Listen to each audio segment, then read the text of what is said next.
बिस्मिल्लाहिर्रहमानिर्रहीम अस्सलाम वालेकुम। Welcome back to my YouTube channel. आज हम लोग अपनी book introduction to statistical theory part 1 Sher Muhammad Chaudhry की बुक से चैप्टर नंबर 6 प्रोबेबिलिटी का टॉपिक डिस्कस करेंगे। और आज का हमारा टॉपिक है कंडीशनल प्रोबेबिलिटी।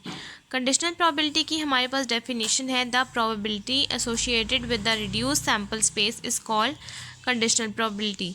जिस प्रोबेबिलिटी में हम लोग सैम्पल स्पेस को रिड्यूस कर देते हैं उसको हम लोग कंडीशनल प्रोबेबिलिटी कहते हैं। इसको हम लोग डिनोट करते हैं probability of A/B। It can be shown that A probability of A/B is equals to probability of A intersection B is equals to divided by probability of B, and probability of B is not equals to 0. We need probability of A/B as probability of A when probability has occurred or the probability of A given B. इसको हम लोग probability of A given B कहेंगे। इस slash को हम लोग probability of A given B कहेंगे। जब हम लोगों के पास A गिवन B आ जाएगा, इसका मतलब है कि हमने इसको B के साथ डिवाइड करना है। और अगर फॉर एग्जांपल हमारे पास आए probability of B given A, तो इसका मतलब है कि जो चीज़ बाद में आएगी हमने उस चीज़ को डिवाइड करना है। जैसा कि फॉर एग्जांपल हमारे पास यहाँ पर probability of A by B है, तो जो चीज़ यहाँ पर आएगी उससे हम लोग इसको डिवाइड करेंगे। तो चलें आज हम लोग इस टॉपिक से रिलेटेड बुक के ऊपर एग्जाम्पल नंबर 6.17 से स्टार्ट करते हैं। अब हम लोगों ने एग्जाम्पल स्टार्ट करनी है एग्जाम्पल नंबर 6.17, जो कि है पेज नंबर 198 के ऊपर, जिसकी स्टेटमेंट है 2 coins आर टॉस्ड, कि हमने 2 कॉइन को टॉस करना है। What is the conditional probability that 2 heads read given that there is at least 1 head. जब हमारे पास गिवन डैट की बात आ गई है तो हमने इसका मतलब कि A/B यूज़ करना है। अब हमारे पास प्रोबेबिलिटी ऑफ A आ जाएगा 2 हेड, प्रोबेबिलिटी ऑफ A हमारे पास 2 हेड्स आ जाएंगे, और गिवन डैट के बाद जो B की प्रोबेबिलिटी आ जाएगी वो है एटलीस्ट 1 हेड। अब चलें अब हम लोग सोल्यूशन स्टार्ट करते हैं और फिर मैं आपको दिखाती हूँ कि हम लोग इसको कैसे सॉल्व करेंगे। अब सबसे पहले हम लोगों ने यहाँ पर अपनी सैम्पल स्पेस बना ली 2 कॉइन्स के अकॉर्डिंग। जैसा कि इन्होंने हमें कहा है कि कंडीशनल प्रोबेबिलिटी इस सैम्पल स्पेस को रिड्यूस करके, यानी कि छोटा करके जो हम लोग यूज़ करेंगे उसको हम लोग कंडीशनल प्रोबेबिलिटी ही कहते हैं, कंडीशनल प्रोबेबिलिटी कहते हैं। अब मैं आपको दिखाती हूँ कि जैसा कि अब हमारे पास ये सैम्पल स्पेस है तो अब हम लोग इसको छोटा करके यूज़ करेंगे। सबसे पहले हम लोगों के पास क्वेश्चन में मेंशन है probability of 2 heads given that का मतलब है स्लैश एटलीस्ट 1 हेड, तो हमने यहाँ पर वो लिख दिया। और यहाँ पर लिखा कि 2 हेड्स का मतलब है A और एटलीस्ट 1 हेड का मतलब है B। अब प्रोबेबिलिटी ऑफ A है हमारे पास n of A divide by n of S। n of A में हम लोगों ने 2 हेड्स की ऐसा इवेंट लिखना है जिसके अंदर 2 ही हेड्स आ रहे हैं, वो है हमारे पास ये, तो हमने यहाँ पर वो लिख लिया। और n ऑफ S में आएंगे कितने इवेंट्स हैं टोटल, तो ये है हमारे पास 4, तो ये आ गया हमारे पास 1/4। अब प्रोबेबिलिटी ऑफ B में हमारे पास आने चाहिए एटलीस्ट 1 हेड्स। इसका मतलब ये है कि एक या एक से ज़्यादा हमारे पास हेड्स आने चाहिए। तो हमने यहाँ पर लिखा ये वाला हेड कि इसमें हमारे पास 2 हेड है, इसमें हमारे पास एक हेड है और इसमें भी हमारे पास एक हेड है, तो इसकी हमारे पास प्रोबेबिलिटी आ गई 3/4। अब हम लोगों ने प्रोबेबिलिटी ऑफ A/B यूज़ करना है, जिसका हमारे पास फार्मूला होता है probability of A intersection B divide by probability of B। तो अब हमारे पास प्रोबेबिलिटी ऑफ B आ गया, हम लोगों ने जस्ट फाइंड करना है probability of A intersection B। Probability of A intersection B में हमारे पास वो वाली वैल्यू आ जाएगी जो दोनों में कॉमन है। तो probability of A intersection B में, जैसा कि प्रोबेबिलिटी ऑफ A में हमारे पास कॉमन आया है हेड्स और हेड, तो प्रोबेबिलिटी ऑफ B में ये दोनों जो एलिमेंट्स हैं ये हम लोगों के पास जो दोनों सेम है, तो हम लोग यहाँ पर लिखेंगे कि probability of A intersection B में हमारे पास इवेंट आ रहा है हेड्स, और इसका हमारे पास नंबर आ जाएगा 1/4, कि हमारे पास हेड्स एक है और ये n ऑफ टोटल सैम्पल कितने हैं 4, तो ये आ गया 1/4। अब हम लोगों ने क्या करना है, अब हम लोगों ने ये वाला फार्मूला अप्लाई करना है, तो हम लोग इसको 1/4 को डिवाइड करेंगे 3/4 के साथ, तो हमारे पास probability of A given that B का आंसर आ जाएगा 1/3, और यही हम लोगों के पास आंसर है इसका। ये हम लोगों के पास एग्जाम्पल नंबर 6.17 यहाँ तक कंप्लीट हो गई है। नेक्स्ट अब हम लोग सॉल्व करते हैं एग्जाम्पल नंबर 6.18। एग्जाम्पल नंबर 6.18 की हमारे पास स्टेटमेंट है a man tosses 2 fair dice, के एक आदमी है जिसने 2 डाइस को टॉस किया है। What is the conditional probability, क्या कंडीशनल प्रोबेबिलिटी होगी that the sum of 2 dice will be 7, कि हमारे पास सम आए 2 डाइस को हम लोग अगर सम करें यानी कि ऐड करें, तो 2 डाइस का जो हमारे पास आंसर है उसका हम लोग सम करें तो आंसर आए 7। गिवन डैट ये हम लोगों के पास आप सपोज कर लें कि प्रॉबिलिटी ऑफ ए है, sum of dice 2 dice will be 7, ये प्रॉबिलिटी ऑफ ए है। जिससे फर्दर हम लोगों ने जो भी सॉल्व करना है वो इस 7 के अकॉर्डिंग ही सॉल्व करना है। गिवन डैट क्या कंडीशन होगी कि सम इज़ ऑड हो, यानी कि प्रॉबिलिटी ऑफ बी हो कि सम इज़ ऑड। प्रॉबिलिटी ऑफ 2 है हमारे पास यहाँ पर the some is greater than 6, कि हम लोगों के पास जो भी हम लोग सम करें वो 6 से बड़ा है। 3 है हमारे पास द 2 डाइस, ये हम लोगों के पास 3 है। The 2 dice had the same outcomes, कि हमारे पास 2 डाइस हैं, उन दोनों के आउटकम सेम हो। तो अब सबसे पहले मैं सोल्यूशन स्टार्ट करती हूँ, फिर मैं आपको दिखाती हूँ कि हम इसको कैसे सॉल्व करेंगे। सॉल्यूशन में सबसे पहले आपने यहाँ पर सैम्पल स्पेस बना लेनी है। 2 डाइस को हम लोगों ने जो थ्रोन किया है उसकी आप लोगों ने सैम्पल स्पेस बना लेनी है। तो ये मैंने सारी सैम्पल स्पेस बना ली है।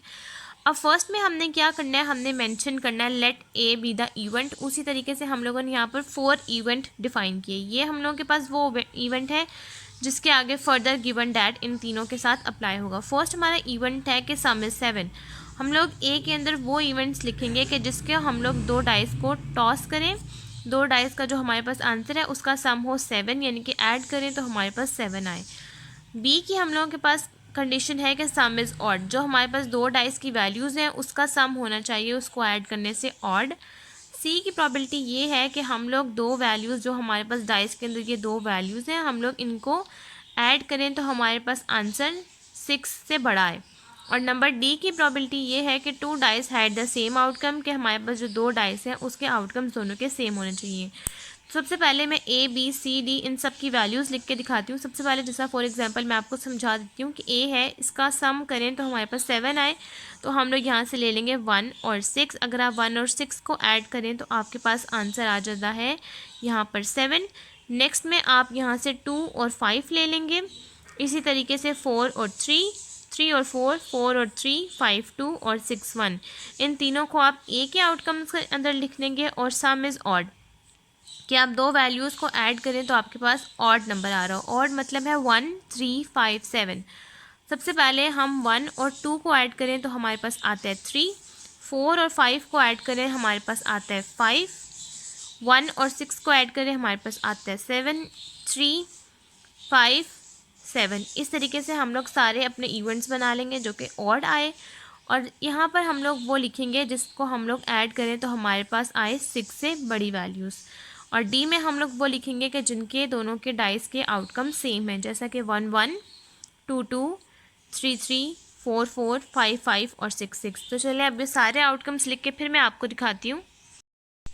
अब ये हम लोगों ने ए बी सी डी के सारे इवेंट्स लिख लिया, जिसमें फर्स्ट में हमने लिखा कि सम इज़ 7, सम आना चाहिए 7, यहाँ पर सम आना चाहिए ऑड, यहाँ पर सम आना चाहिए 6 से बड़ा, और यहाँ पर सम आना चाहिए सेम डाइसेस के अकॉर्डिंग। और यहाँ पर मैंने टोटल एन ऑफ ए की ऑब्जर्वेशंस लिख लिए कि ये टोटल वैल्यूज़ हैं 6, ये है 18, ये है हमारे पास 21 और ये है 6। अब हम लोगों ने फर्स्ट में क्या करना है कि हम लोगों के पास जो क्वेश्चन है उसमें था sum is 7, given that sum is odd, given that sum is greater than 6 and given that 2 dices had the same outcome। इसका मतलब है कि हमने सब आउटकम्स को इसके अकॉर्डिंग रखते हुए सबको बी सी और डी के अकॉर्डिंग सॉल्व करना है। हम लोगों के पास ये फार्मूला आएगा probability of A given that B, probability of A given that C and probability of A given that D.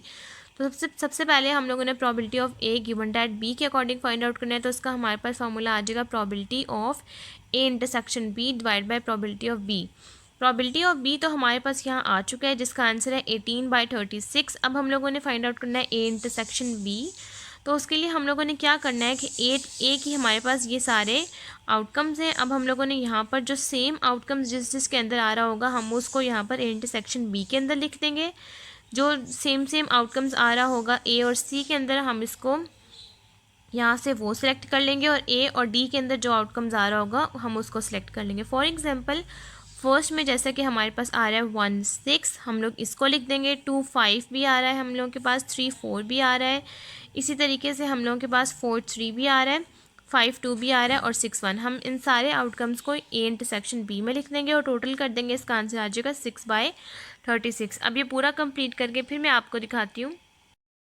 अब ये हम लोगों ने ए इंटरसेक्शन बी के आउटकम्स लिख लिए जिसका आंसर है टोटल हमारे पास आ गई है हमारे पास 6, जिसको हम लोग डिवाइड करेंगे तो आ जाएगा 36 probability of A intersection B भी हमारे पास 6 है, जिसको हम लोग जब डिवाइड करेंगे तो 6/36 बन जाएगा। और probability of A intersection D में हमारे पास कोई वैल्यू नहीं है, आप इसको 5 भी लिख सकते हैं या फिर 0 भी कह सकते हैं कि इनमें जो भी सेम आउटकम्स हैं ये डी के अंदर कोई भी सेम नहीं है, तो हमने इसको कह दिया 0। अब हम लोगों ने probability of A given that B, C और डी फाइंड आउट करना है। अब ये हमने probability of A given that B find out किया है। यहाँ पर हमने probability of A intersection B का हम लोगों के पास आंसर आया था 6, जिसको हम लोगों ने डिवाइड किया 36 के साथ, क्योंकि टोटल आउटकम्स हमारे पास सैम्पल स्पेस के हैं 36 से कैंसिल आउट हो गया, तो सिंपल ये बच गया 6/18 जो है हमारे पास 1/3, 6 1/6 एंड 6 3s are 18। और probability of A intersection C है हमारे पास 6/36 और 21/36, 36 से कैंसिल आउट हो गया, तो पीछे बचा हमारे पास 6/21, जिसको आप लोग कटिंग करेंगे तो 3 2s are 6 और 3 7s are 21, तो ये आ जाएगा हमारे पास 2/7। और probability of A given that B का हम लोगों के पास आंसर है 5 या फिर 0/6/36, तो 36 ऊपर चला जाएगा और इस 0 से मल्टीप्लाई हो जाएगा, तो हमारे पास ओवरऑल आंसर आ जाएगा 0। ये हम लोगों के पास आंसर सबके आ चुके हैं और एग्जाम्पल नंबर 6.18 कंप्लीट हो गया। नेक्स्ट अब हम लोग सॉल्व करते हैं एग्जाम्पल नंबर 6.19। अब हम लोग नेक्स्ट स्टार्ट करेंगे एग्जाम्पल नंबर 6.19, जिसकी स्टेटमेंट है what is the probability that a randomly selected poker hands contains exactly 3 aces given that it contains at least 2 aces। सबसे पहले हमारे पास पोकर हैंड कार्ड्स हैं, जो कि टोटल जो हमारे पास प्लेइंग कार्ड्स होते हैं 52 हम लोगों ने वो लेने हैं, जिसमें से हम लोगों ने एग्जैक्टली 3 एसेस कलेक्ट कर लेना है, यानी कि ये प्रोबेबिलिटी ऑफ ए है। गिवन डैट की प्रोबेबिलिटी है, यानी कि बी की प्रोबेबिलिटी है एटलीस्ट 2 एसेस, कि हम लोगों के पास एसेस होने चाहिए 2 या 2 से ज़्यादा। तो अब हम लोग सोल्यूशन स्टार्ट करते हैं, फिर मैं आपको बताती हूँ कि हम लोग इसको कैसे सॉल्व करेंगे।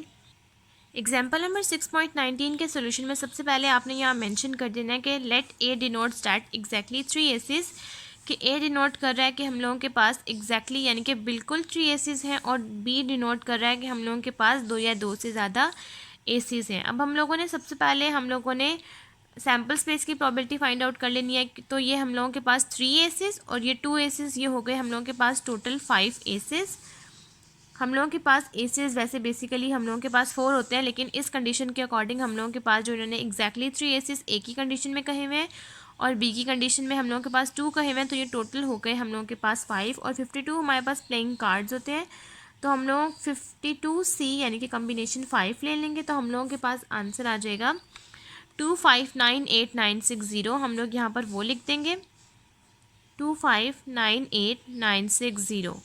अब उसके बाद सबसे पहले हम लोग फॉर एग्जांपल प्रोबेबिलिटी ऑफ ए हम लोग फाइंड आउट करते हैं, तो हम लोगों के पास टोटल एस के कार्ड होते हैं एग्जैक्टली 3 एसेस के अकॉर्डिंग। हम लोगों के पास टोटल एसेस के कार्ड होते हैं 4, जिसमें से हमने सिर्फ 3 सेलेक्ट करने हैं।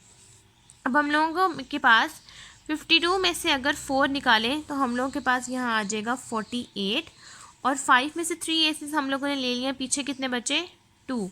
तो अब हम लोग यहाँ पर 4 कम्बिनेशन 3 और 48 कम्बिनेशन सी से हम लोग प्रोबेबिलिटी ऑफ ए का आंसर फाइंड आउट कर लेंगे। हम लोगों के पास आंसर आ गया 4512। अब नेक्स्ट हम लोगों ने probability of B find out करनी है, तो प्रोबेबिलिटी ऑफ बी में है हमारे पास एग्जैक्टली 2 एसेस, 2 या 2 से ज़्यादा एसेस हम लोगों ने फाइंड आउट करना है। हम लोगों के पास टोटल एसेस होते हैं 4, जिसमें से फर्स्ट आ जाएगा हम लोगों के पास 2 एसेस, और 52 में से हम लोग 4 निकाल लिए, तो हम लोगों के पास कितने बचे 8, और 5 में से हम लोगों ने 2 रखे, तो यहाँ पर आएगा 3 प्लस दूसरा हम लोगों के पास ये कंडीशन हो जाएगी 2 या 2 से ज़्यादा, हो सकता है कि यहाँ पर 2 एसेस हैं तो यहाँ पर 3 हो, और ये आ जाएगा 48C2 प्लस 48C4 48C1। ये हम लोगों के पास कंडीशन बन गई है। नीचे हम लोगों के पास 5 के अकॉर्डिंग आना चाहिए और ऊपर हम लोगों के पास 48 के अकॉर्डिंग आना चाहिए। अब हम इसको सॉल्व कर लिए, probability of B find out कर लेते हैं। अब ये हम लोगों ने प्रोबेबिलिटी ऑफ ए और probability of B find out कर लिया। नेक्स्ट अब हम लोगों ने सॉल्व करना है probability of A intersection B, क्योंकि हम लोगों के पास यहाँ फार्मूला है probability of A given that B, जिसका आंसर है probability of A intersection B divide by probability of B. Probability of B का हम लोगों के पास आंसर है 108,336। अब हम लोगों ने probability of A intersection B find out कर लेना है, तो हम लोग उसको ऐसे फाइंड आउट करेंगे कि जो भी प्रोबेबिलिटी हम लोगों के पास ए और बी में कॉमन है हम लोग वो फाइंड आउट कर लेंगे। जिस तरह 4 3 यहाँ पर ऐसे 4 3 और 4 8 ये दोनों चीज़ें दोनों में कॉमन है, तो हम लोग यहाँ लिख देंगे 4C3 एंड 48C2, जिसका आंसर है हमारे पास ये 5 4 1 2। अब हम लोगों ने probability of A given that B का आंसर जो हमारे पास है यहाँ पर कि हम लोगों ने 4 5 1 2 को डिवाइड करना है सैम्पल स्पेस के साथ, जिसका आंसर है 2 5 9 8 9 6 0। डिवाइड करेंगे इसको हम लोग प्रोबेबिलिटी ऑफ बी के आंसर के साथ जो कि है 1 0 8 3 3 6 डिवाइड बाई 2 5 9 8 9 6 0। अब इसको हम लोग सॉल्व कर लेते हैं और probability of A intersection B का आंसर फाइंड आउट कर लेते हैं। अब ये हम लोगों ने दोनों नीचे वाली टर्म्स को कट कर दिया, तो हम लोगों ने 4 5 1 2 को डिवाइड किया 1 0 8 3 3 6 के साथ, तो हमारे पास आंसर है 0.0416। अब आप लोगों ने ये नोट किया होगा कि हमारे पास जो भी प्रोबेबिलिटीज़ के आंसर आ रहे हैं वो हम लोगों के 0 से लेकर 1 तक की रेंज में आ रहे हैं, जैसा कि ये 0.04 आया है, या फिर हम लोगों के कुछ आंसर्स होंगे जो 1 को टच करे होंगे, लेकिन मोस्टली हम लोगों के आंसर्स इसी तरह से होंगे कि 0 से लेकर 1 तक की रेंज में। और ये हम लोगों के पास एग्जाम्पल नंबर 6.19 भी कंप्लीट हो गई है। आज की हमारी वीडियो कंडीशनल प्रोबेबिलिटी के अकॉर्डिंग यहीं तक कंप्लीट हो गई है और आज के टॉपिक भी हमारे कंडीशनल प्रोबेबिलिटी के अकॉर्डिंग कंप्लीट हो गया। अगर आपको मेरी आज की वीडियो अच्छी लगे तो मेरी वीडियो को लाइक करें, शेयर करें, मेरे चैनल को सब्सक्राइब करें और साथ में बने बेल आइकन को भी प्रेस कर दें ताकि आपको मेरी आने वाली वीडियोज़ की नोटिफिकेशन सबसे पहले मिलती रहे। आज की वीडियो के लिए थैंक यू। अल्लाह हाफिज़।